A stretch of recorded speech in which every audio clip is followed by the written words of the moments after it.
Paalis na si Cusco Shipping. One tugboat forward and one tugboat up. Paalis na si Cusco Shipping, mga kabose.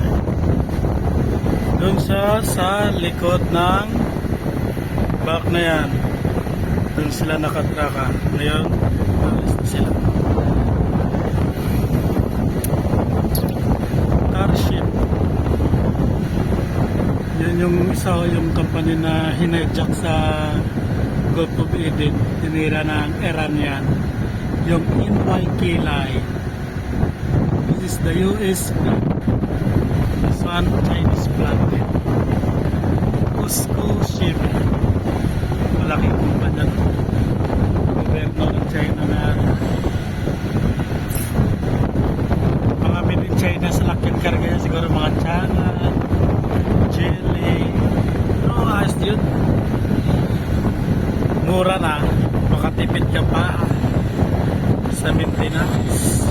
Pero back to work tayo. Babos mga bossing.